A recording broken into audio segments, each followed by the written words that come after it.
Sadhguru Nath Maharaj Ki Jai, and welcome to Jagadambe Reads the Holy Books of India, ShrimadBhagavatam252.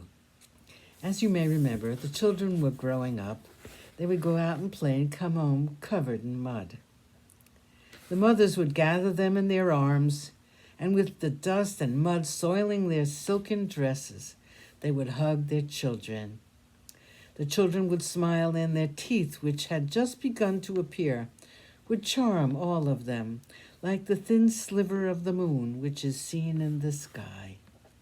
The gopis would forget their daily tasks, so absorbed would they be with the antics of the two children in Nanda's house. They grew up enough to run around all over the place. They began to play in Gokul with the children in the other houses. For hours on end they would be missing, and Yashoda with Rohini would begin to worry. So passed the days of their early childhood. 157. Krishna's pranks. Krishna was old enough to begin his pranks. It was his eternal delight to tease the gopis. Yashoda had to listen to often complaints about her son's mischief in the houses of the gopis. It became almost a daily ritual, this string of complaints about Krishna. One of them told her, "Your son has become mischievous beyond words. One day it was time for me to milk the cow. I went there, and what do I find? Your son has untied the calf, and it has drunk all the milk, and I found nothing for myself. When I saw him standing by, I scolded him. He just laughed at me." Another gopi said, "Your son has become proficient in the art of stealing. He has 100 ways of stealing curds and butter from my house. He eats up some of it, and the rest he gives to the monkeys, which are waiting on the trees. He then breaks the pots. His mischief is too much." A third gopi said, "He comes to my house looking for curds and butter and milk. Sometimes he does not find them. Then he hurts the children by pinching them and runs away after making them cry." Yet another complaint was, "We are bent on our household tasks. We cannot always sit and guard over the butter pot. So we keep it in a dark room, and even that in a dark corner. Your son does not care how dark the room is. The jewels he wears are like lamps, and he finds out where the pot is and steals all of it if we are not there.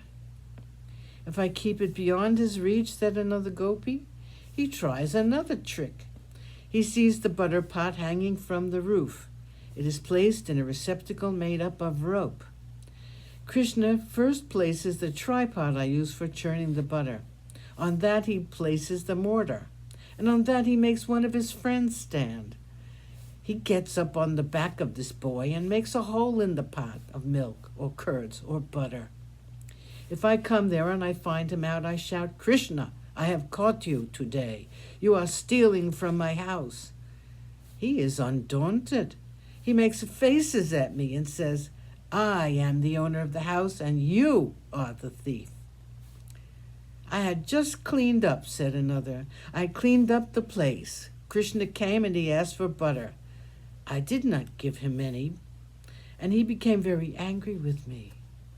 When I was busy with other things, he brought all sorts of muck from outside, from the street, and he brought dirty water and he poured it inside the house. He strewed the entire house with the dirt he'd brought with him." All the while, Krishna would stand by his mother's side. One gopi, enraged at the look on his face, said, "Look at him. He looks as though he is the most innocent of all children. And yet, Yashoda, the pranks of your son are really and truly too many for us to bear. Punish him." Yashoda would turn towards her son with angry eyes, but looking at his tear-filled face, his lips trembling as though with fear and his eyebrows drawn together as though in anticipation of pain, she would not have the heart to scold him. The gopis would also go back to their houses, forgetting their anger and thinking all the while of the beautiful face of Krishna, of his innocent eyes, of his sweet smile, and his mischievous ways. Sadgurunath Maharaj Ki Jai. Thank you for coming. I hope you come again.